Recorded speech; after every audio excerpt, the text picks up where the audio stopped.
We found the craziest movie ever made. I need to be able to... I need to give my brain the work so my body can just relax for this one. Hello everyone, welcome back to the Doom Production Movie Club. Yes. We're gonna talk about the most insane movie ever, but before we do that, I would implore you to like, subscribe, comment. We're trying to get our videos seen by more people. Let us know if you think this is a crazy movie. Let us know if you've seen this, actually. I wanna know if anyone else knows about this movie and can back us up on that, because this movie has not been seen by many people, and that is a crime. This movie is called House. I know what you're thinking. Ethan, why are you talking about your movie? No, this is a different movie called House from 1977 that was made in Japan, and I don't even know where to begin with it. Okay. I got nothing. What is House about? Okay. What is House about? That's better. We should be starting here. Okay. Cool. House is about a group of girls who go to one of these girls' aunt's house because they aren't able to go on a trip that they had previously planned for summer break. So they go to this house thinking it's gonna be a good time. They're gonna meet up, I guess, with like one of their teachers there, and he's gonna do like a camp thing with them. They're all in love with him though, so that's a little weird. And then what happens at the house? What happens at the house is it turns out that things are not as they seem, and they start going missing one by one. And it's like, how or why? So then, how would you describe the style in one word? I think acid's like a really good word. Acid? I think acid might be mine. What about you? I would just say insanity. Yeah, insanity. You know how in like The Lighthouse, we'll take a popular, well-known movie from our world. With the word house in the the word house also in it. That movie is about two men going insane. You see, if you had two people on the couch watching House would still be about two people going insane, but it wouldn't be the people on screen. It's you, the viewer, going insane. Because your first attempt is to apply logic to everything that is happening, and that was your first mistake, is to apply logic to that movie, because you can't. This movie... It operates on dream logic. It operates on dream logic. And how children think. Yeah. Like when children tell a story, and they don't have the vocabulary, the words, they'll be like, I went to the house, but the house was green, and I went into the basement, and there was a car, and then I went to the store, and it's like, that's the kind of storytelling that House does, and I love it so much. It does it. It should not work. I want you to understand that. This kind of movie should be impossible to make, and it kills me that they did it so effortlessly. They made this movie work, and you have to, you can't just watch it once, because the first time you're kind of in shock, and then the second time, you're still in shock, but you can you know what's coming next, kind of, so you can kind of get through it and start breaking it down a little better. But it's really not about the, it's about the experience. Yes. It's not a story. It's not something to just look at and analyze that. It's really about the experience of sitting down and seeing how the images and the sound and the editing affect you emotionally. For some of you, you'll probably love it. For some, like us, for some of you, you'll probably hate it, and that's cool too. That's the whole point. It takes every single technical, formal tool of filmmaking and puts it into the movie. I just kind of realized, when you go to film festivals and there's always, those weird student films that they put together. It's like, this is me exploring insert thing. This is the king of those. All those movies are trying to be this, and none of them ever will.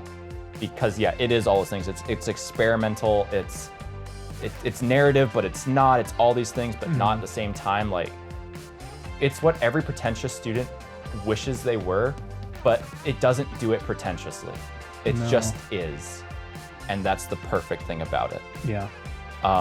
The characters are just they're stereotypes pretty much. They're named like they're defined by one thing pretty much. Like Mac just eats, which I assume is a reference to the Big Mac, but Kung Fu just does Kung Fu. Yeah. Fantasy is like the imaginative friend. Gorgeous is the pretty friend.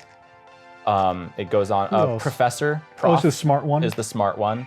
Melody is the musician of the group. Like, it's so bare bones. They also make just really funny remarks throughout the movie, just because of what they write these schoolgirl age girls to be like. They're just obsessed with boys. They're really. It's everything is so broken down to just its purest form of what a character is. I mean, what else could we say that hasn't already been said? Because in terms of what it means, I mean, do you think there's meaning in here? I guess that's a good question to ask.